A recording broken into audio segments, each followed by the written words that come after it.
నమస్తే, welcome to 6 TV. నేను ఆనంద్. ఇక డీటెయిల్ చూస్తే నిజామాబాద్ జిల్లా రైతులు పోరాటం దేశానికి ఆదర్శమని ముఖ్యమంత్రి రేవంత్ రెడ్డి అన్నారు. నిజామాబాద్ జిల్లా బర్దీపూర్లో పలు అభివృద్ధి పనులకు సీఎం శంకుస్థాపన చేశారు.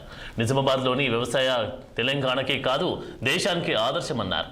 10 ఏళ్ల బీఆర్ఎస్ పాలనలో నిజామాబాద్ మురికి కూపంగా మారిందని విమర్శించారు. ఇక ధర్మపురి అరవింద్ను ఎంపీగా 2 సార్లు గెలిపించిన కేంద్రంలోని బీజేపీ ప్రభుత్వం ఈ ప్రాంతానికి ఏం చేయలేదన్నారు. మోడీ 3 సార్లు ప్రధానమంత్రి అయినా నిజామాబాద్ స్మార్ట్ సిటీ కాలేదని విమర్శించారు.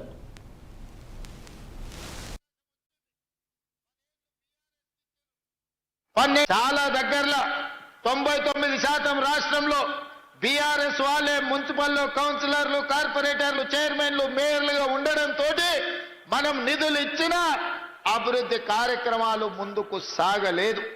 ఈ రోజు మనం నిధులు మంజూరు చేసినా ఈ ప్రభుత్వానికి ఎక్కడ పేరు వస్తుందో, ముఖ్యమంత్రే కాదు మున్సిపల్ మంత్రి కూడా రేవంత్ రెడ్డి ఉన్నాడు. ఈ అభివృద్ధి జరిగితే కాంగ్రెస్ పార్టీకి మంచి పేరు వస్తుందని చెప్పి బీఆర్ఎస్ నాయకులు అభివృద్ధిని అడ్డుకున్నారు. ఇవాళ మీకు అందరికి ఒక మంచి అవకాశం వచ్చింది. 10 ఏళ్ళు బీఆర్ఎస్కి ఇచ్చిండ్రు, 12 ఏళ్ళు బీజేపీకి ఇచ్చిండ్రు. ఈ ప్రాంతంలో 2 సార్లు ధర్మపురి అరవింద్ను పార్లమెంటు గెలిపించారు. ఇవాళ మళ్ళీ మోడీ మంత్రం చదువుతున్నాడు ధర్మపురి అరవింద్ గారు. నేను అడుగుతున్నా, అయ్యా గల్లీలో కౌన్సిలర్ కావాలంటే, గల్లీలో మోరీ తీయాలంటే మేము ఢిల్లీకి వెళ్ళి మోడీని అడగాలనా? ధర్మపురి అరవింద్ గారు మీరే పార్లమెంట్ సభ్యులు కదా, ఈ 7 ఏళ్లలో నువ్వు ఏమి తీసుకొచ్చినావో లెక్క చెప్పు.